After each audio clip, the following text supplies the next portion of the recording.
5 orang asing yang pernah tinggal di Lombok pada abad 19.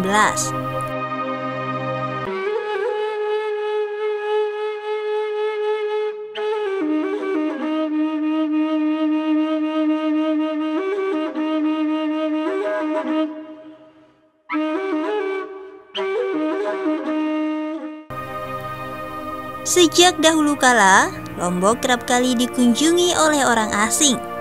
Bahkan beberapa dari mereka memutuskan untuk menetap di Lombok. Dengan segala pesona dan daya tariknya, Lombok memang telah memikat banyak orang untuk datang menemuinya. Menjelang abad 19, Lombok mengalami masa kejayaan. Itu ditandai dengan banyaknya kapal asing yang berlabuh di Ampenan. Tidak itu saja, beberapa orang asing dari yang berkategori pedagang, petualang, hingga ilmuwan besar pernah singgah di Lombok. Dilansir dari narasi foto yang ditulis oleh Lombok Heritage Society, Infonusa merangkum nama-nama orang asing yang pernah singgah di Lombok. Orang-orang asing ini dalam kapasitasnya telah banyak memberikan pengaruh bagi perkembangan Lombok di masa depan. Berikut nama-nama mereka. Pertama, Mets Johannes Leng. Pada tahun 1834, Mets Leng memutuskan untuk menetap di Lombok. Tujuannya adalah untuk berdagang di Tanjung Karang. Ia meminta perlindungan pada Raja Karangasem Sasak, raja yang berkuasa saat itu. Awalnya, Mets Leng adalah agen dari perusahaan Mederson & Co. yang berpusat di Kanton, Cina. Namun karena kedekatannya dengan Raja Karangasem Sasak, Mets Leng diberikan izin untuk mendirikan firma dengan nama Bart & Co. Raja memberinya izin tinggal dan membangun kantor di Tanjung Karang. Dari tempat ini, Mets Leng mengumpulkan aneka hasil bumi, mulai dari beras, ternak, kayu sepang, dan lainnya, untuk diekspor ke Cina, Singapura, Mauritius, dan Australia. Dari luar ia kemudian memasok ragam barang semisal candu atau opium, kain lena, amunisi, dan senjata. Bisa dikatakan, Mets Leng lah yang membangun perusahaan ekspor-impor pertama di Lombok. Kisah Mets Leng hilang dari Lombok pada tahun 1839. Itu adalah saat Karangasem Sasak kalah perang dengan Mataram. Ia yang berpihak ke Karangasem Sasak harus rela menyingkir ke Bali. Kedua, George Pocock King. Sebelum kedatangan Mets Leng, di Lombok telah tinggal seorang pedagang Inggris yang bernama George King. Awalnya, ia meminta perlindungan pada Raja Karangasem Sasak. Namun karena hasutan dari Mets Leng, pada tahun 1839, Mets Leng diusir dari Lombok. Tidak lama meninggalkan Lombok, J.P. King balik lagi ke Lombok. Kali ini, ia meminta perlindungan pada Raja Mataram. Dan ia pun diterima dan diizinkan tinggal di Ampenan. Persaingan J.P. King dengan Mets Leng kemudian memuncak seiring meruncingnya persaingan Karangasem Sasak dengan Mataram. Hingga ketika terjadi perang antara Karangasem Sasak dengan Mataram pada tahun 1839 sampai dengan 1840, King memilih Mataram. Sejarah mencatat, Mataram memenangkan perang tersebut, dan J.P. King pun mendapat kedudukan istimewa di Mataram. Bahkan ia menjadi patih utama bagi 3 Raja Mataram, yaitu Raja Mataram II, 3, dan 4.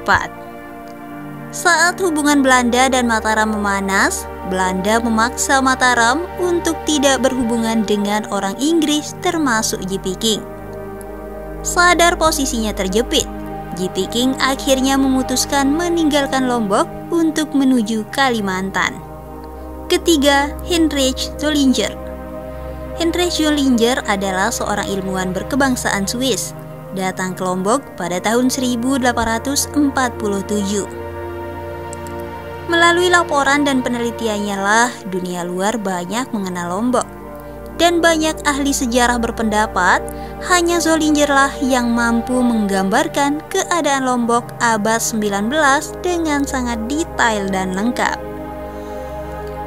Sebelum ke Lombok, Zollinger terlebih dahulu ke Buleleng. Itu adalah tugas yang diberikan oleh pemerintah Hindia Belanda padanya. Ia diminta untuk melakukan penelitian ilmiah di beberapa daerah di Nusantara. Laporan ekspedisi Zollinger selama di Lombok dipublikasikan pada jurnal Geschrift voor Nederlands Indie bagian kedua yang terbit pada bulan September 1847. Laporan ini menyampaikan informasi yang detail mengenai keadaan Lombok, Kota Mataram, Cakranegara, Pagesangan, Pagutan, dan lain sebagainya. Bahkan, Zollinger sampai ke Sembalun dan Danau Segara Anak di Gunung Rinjani. Keempat, Alfred Russel Wallace.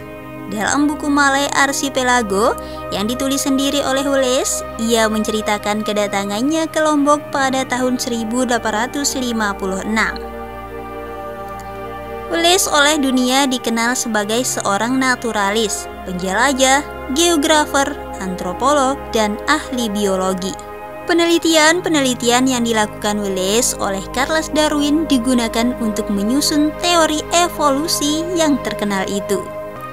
Wallace juga tercatat sebagai pencetus garis Wallace, yaitu garis imajiner yang membentang dari Selat Lombok ke utara. Wallace berada di Ampenan selama 3 bulan dan menginap di salah satu rumah warga Inggris yang bernama Mr. Carter. Sungguh sebuah kebanggaan tentunya seorang ilmuwan besar pernah singgah dan menginap di Ampenan. Kelima, Vesely Maligin. Namanya Maligin, lengkapnya Vesely Panteleimonovich Maligin. Namun orang Belanda biasa menyebutnya W.P. Maligin. Ia terlahir di Rusia pada 20 Mei 1865 dan berasal dari keluarga seorang pelayan gereja. Pada tahun 1891, Maligin tiba di Singapura. Di negara pelabuhan ini, ia berkenalan dengan Craigley, seorang perwakilan Belanda. Atas saran Craigley lah, Maligin dianjurkan untuk mengunjungi Lombok. Craigley berkata, "Di Lombok sangat kaya akan emas, kamu akan betah di sana." Begitulah atas rekomendasi Craigley yang merupakan sahabat anak Agung Gede Ngurah Karangasem, sang Raja Mataram yang juga penguasa Lombok saat itu, Maligin pun tiba di Lombok pada bulan Oktober 1893. Saat tiba di Lombok, Maligin menemukan kerajaan Mataram sedang mengalami ketegangan dengan Belanda. Dengan kemampuan diplomasinya, Maligin akhirnya dekat dengan Raja Mataram. Sejak dekat inilah Maligin menjadi penasehat militer Raja Mataram. Maligin pun terlibat dalam Perang Lombok 1894. Bahkan dengan jaringannya di Singapura, Maligin memberi senjata dalam jumlah banyak untuk Raja Mataram. Pada serangan tanggal 26 Agustus 1894, Maligin bergabung dengan putra mahkota Kerajaan Mataram, anak Agung Ketut Karangasem. Serangan itu menewaskan Jenderal Van Ham. Atas keterlibatannya di Perang Lombok 1894, Maligin akhirnya menjadi buron pemerintah Hindia Belanda. Dan pada Januari 1895, Maligin ditangkap dan disidangkan di Surabaya. Demikian 5 kisah orang asing yang pernah tinggal di Lombok. Jejak mereka telah memberikan kontribusi yang tidak kecil bagi Lombok, dan sudah selayaknya kita memberikan penghormatan untuk mereka.